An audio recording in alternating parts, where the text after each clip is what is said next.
안녕하세요. 보디어 플란트 원장 여정입니다. 오늘은 모발 이식 수술 아픈가요? 에 대해 답변을 드리고자 해요. 아픈가요? 마취 어떻게 하나요? 수술할 때 크게 보면 엄청 아팠다는데 괜찮나요? 뭐 이런 것들 물어보시는데요. 크게 두 가지 통증에 대해서 나눠서 우리가 생각을 해야 돼요. 첫 번째, 수술할 때 아픈가요?랑 두 번째, 집에 가서 아픈가요? 이것에 대해 좀 설명을 해드리고 보디어 플란트는 어떻게 이 점을 슬기롭게 극복하고 있는지에 대해서 설명해 드리고자 합니다. 첫 번째, 수술할 때 이 수술 아픈가요? 사실 병원에서 수술 자체는 제가 안 아프게 해드릴 수 있어요. 모발 이식 자체는 국소 마취가 기본인 수술이에요. 긴 시간 동안 진정 마취를 할 필요가 없을 뿐더러 아프지 않게 만들어 드릴 수 있기 때문에 진정 마취를 필수적으로 시행하지는 않아요. 국소 마취를 해서 수술하는 부분만 감각이 없도록 해놓으면 수술할 때 정말 편하게 이어폰 꽂고 저희가 아이패드 앞에다가 대드리거든요. 그러면 내 핸드폰으로 친구랑 카카오톡을 하거나 아니면 앞에 있는 아이패드로 이어폰 꽂고 재밌는 드라마나 영화 같은 걸 보면서 시행을 하는 수술입니다. 안 아프기 때문에 이제 가능한 거예요. 그러면 보디어 플란트에서는 국소 마취 시 어떤 약물을 사용을 할까요? 일반적으로 국소 마취에는 가장 많이 쓰는 약물은 리도카인 2%예요. 근데 이 리도카인 2%는 작용 시간이 사실 짧아요. 흔히 국소 마취 주사를 맞아보면 시간 지나면 좀 빨리 없어지거든요. 그게 리도카인의 작용 시간이 길지가 않아서고 이걸 극복하기 위해서 대부분 우리가 사용하는 국소 마취제는 리도카인 2%에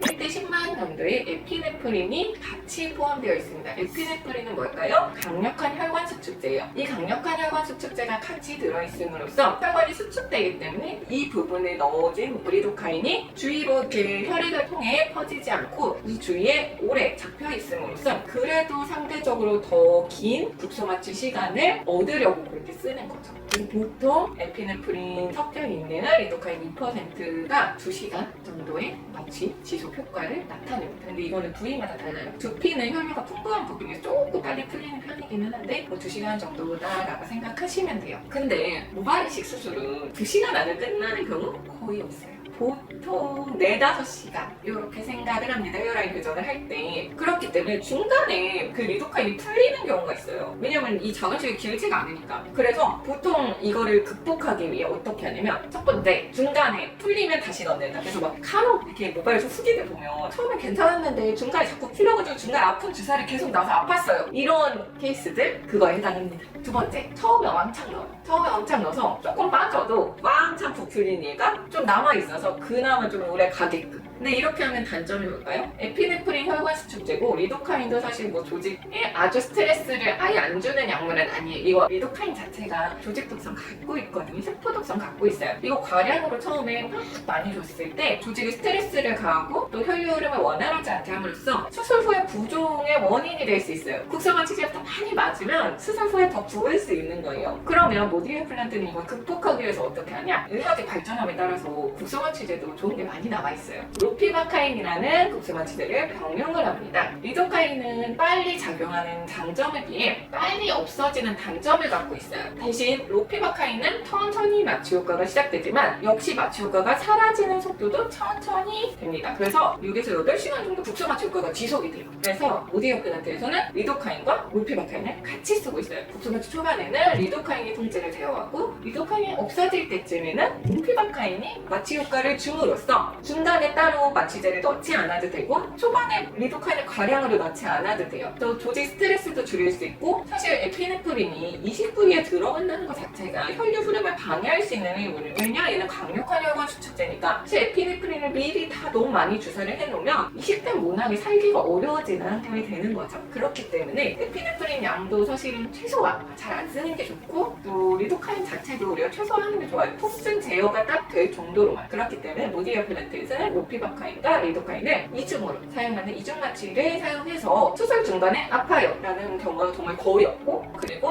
국소 마취제 용량도 적게 쓰기 때문에 수술 후 붓기도 적은 것을 확인하실 수 있습니다. 그리고 사실 아무리 우리가 좋은 국소 마취제를 써도 국소 마취를 하는 그 순간 3에서 5분간 그때의 통증은 우리가 국소 마취제 종류를 극복할 수 있는 종류의 통증이 아니거든요. 그래서 보디어 플란트에서는 원하시는 분들한테 3에서 5분간 국소 마취제 처음 처음 들어갈 때 레미마졸람이라는 진정약물을 소량 사용해서 의식한 진정요법을 통해 빨리 살짝 잤다가 깨어드는 그런 류의 진정약물을 들여서 보통은 이거 언제 했어요?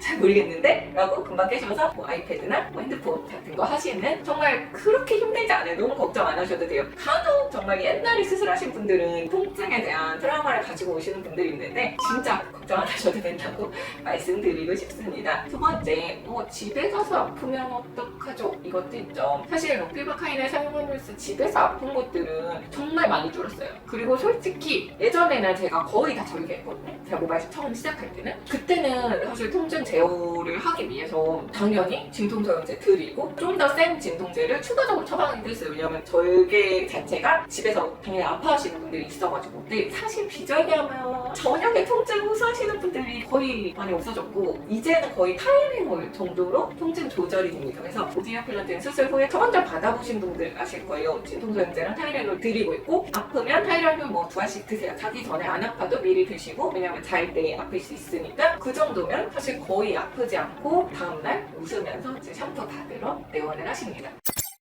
오늘은 나 모발이식 진짜 하고 싶은데 아플 것 같아서 못하고 있어. 혹은 내 친구가 10년 전에 했는데 너무 아파가지고 진짜 다시는 못할 것 같다 라고 얘기했는데 나 진짜 할 수 있을까? 라고 걱정하시는 분들 통증 때문에 너무 걱정하지 마세요. 오디오플란트에서는 국소마취제를 이중으로 사용하는 거 그리고 국소마취 들어갈 때 의식화 진정까지 함으로써 통증을 여러 분야에서 조절하고 있고 그렇기 때문에 정말 정 많은 분들 쫄보 이런 분들도 힘들지 않고 웃으면서 수술 받으실 수 있습니다. 영상 보시고 궁금한 점 있으면 댓글에 질문 달아주시고요. 좋아요, 구독도 부탁드립니다. 감사합니다.